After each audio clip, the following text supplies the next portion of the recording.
Vinayak Patil, ABP माझा, नवी मुंबई. आणि आपण बघितलं जसे कार्यकर्ते निघालेले विविध ठिकाणून, नेतेही आता दाखल व्हायला सुरुवात झालेली आहे. आता शिवाजी पार्कमध्ये ठाकरेंच्या शिवसेनेचे नेते भास्कर जाधव हे दाखल झालेले, त्यांच्याशी संवाद साधलाय आमच्या प्रतिनिधींनी. आपण बघूया भास्कर जाधव काय म्हणतात. आज 2 दसरा मेळावा आहे, तुमची तोप जी आहे त्याला डागागणार आहे. काय नेमकं लाईन असणार आहे, काय नेमकं तुमचं भाषण असणार आहे? असं आहे की गेली 59 वर्ष एकच मैदान, एकच झेंडा, एकच ठाकरे घराण्याचा वक्ता, आणि हा फक्त इतिहास आणि गिनीज बुक ऑफ वर्ल्डमध्ये या शिवसेनेचा मेळावा याची नोंद झालेली आहे. दुसरा जो मेळावा तुम्ही म्हणताय तो मेळावा अजून ती शिवसेना जरी चोरलेली असली तरी स्थिरावलेली नाही.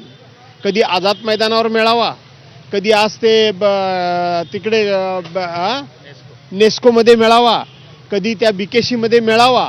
त्यामुळं ज्याला ना बूड ना शेंडा ना बूड असं म्हणतात ना, ना शेंडा आणि बुडका, अशा पद्धतीनं त्या मेळाव्याची फारशी काही कोण दखल घेत नाही.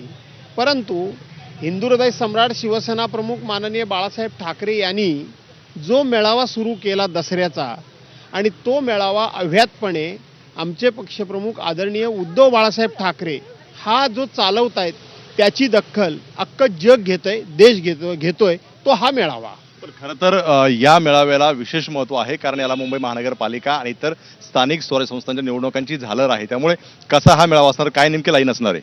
असं आहे की पाऊस असो, ऊन असो, वारा असो, शिवसैनिकांना काही त्याचा फरक पडत नाही. मुंबई महानगरपालिकेबरोबर स्थानिक स्वराज्य संस्थेच्या निवडणुका देखील महाराष्ट्रामध्ये आहेत. त्यातलीच एक निवडणूक मुंबई महानगरपालिका आहे. त्यामुळं स्वाभाविक आहे आदरणीय उद्धवसाहेब त्या संदर्भामध्ये मार्गदर्शन नक्की करतीलच.